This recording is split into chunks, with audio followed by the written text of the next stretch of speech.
I'm picking up with the Odyssey after, well, a week of break. And so I feel like I need to set the scene once again.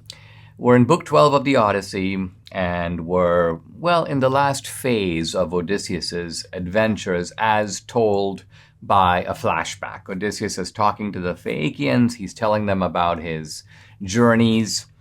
And he has gone through the land of the dead. And now he has to go back to Circe's island. Why?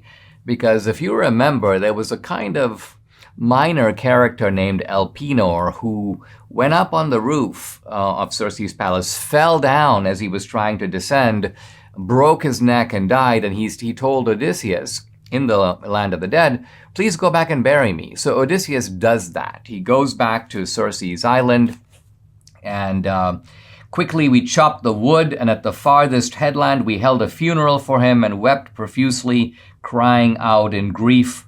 We burned his body and his gear and built a mound, dragged a pillar onto it, fixed his oar on the top, so his oar becomes kind of his tombstone. And it's interesting here because Odysseus knows this guy, but not well. And yet he's quite moved by completing this task. And in a sense, Odysseus's piety here is rewarded. It's rewarded. Why? Because he has a final audience with Circe.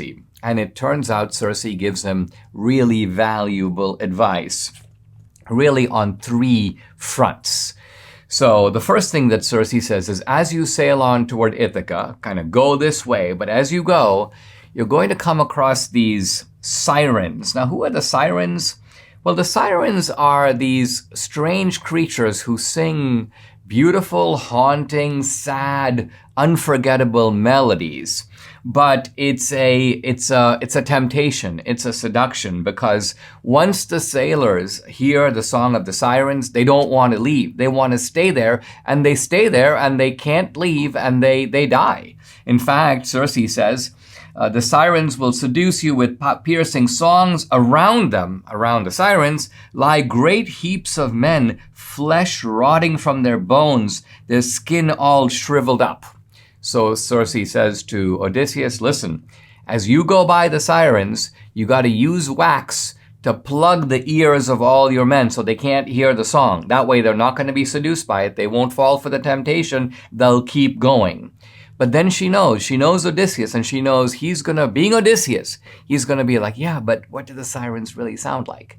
And Circe goes, and it's a big if you really want to hear the song of the sirens, she tells Odysseus, she says, then your men must fasten you to your ship's mast by hand and foot straight upright with tight ropes, and so bound you can enjoy the siren song. So in other words, have your men tie you to the ship.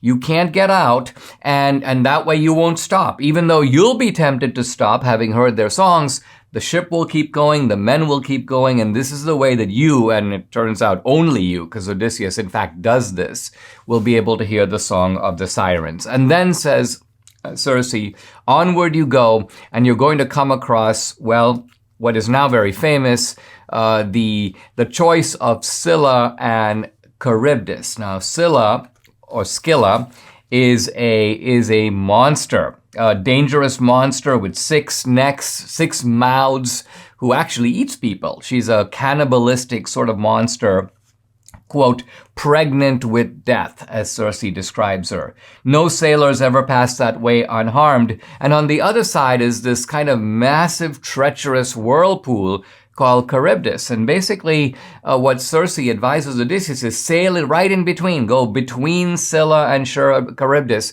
And even today we use this phrase, kind of navigating between Scylla and Charybdis, kind of a way of threading the needle, a way of avoiding twin evils, one on this side, one on the other side.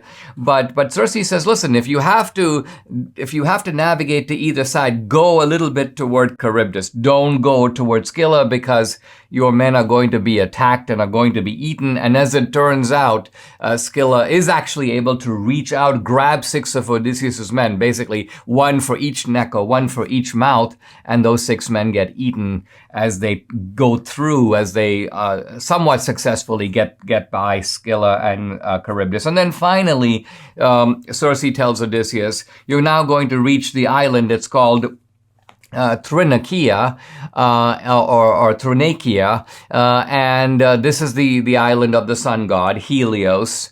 Do not eat the cattle of the sun god. Why? These cattle are supposed to be immortal. They can't be killed. They can't be eaten. As we will see in a very bizarre and tragic episode, Odysseus's men do in fact try to chop these cattle up and try to eat them, but it's a very gruesome scene because the cattle, in a sense, refuse to be eaten. Even though the cattle have been chopped into pieces, the pieces themselves begin to jump around and move. It's kind of a great scene by Homer, but Circe's point is that the sun god will not react kindly if you try to do this. Do not eat the cattle of the sun god if you want to be able to make your way home.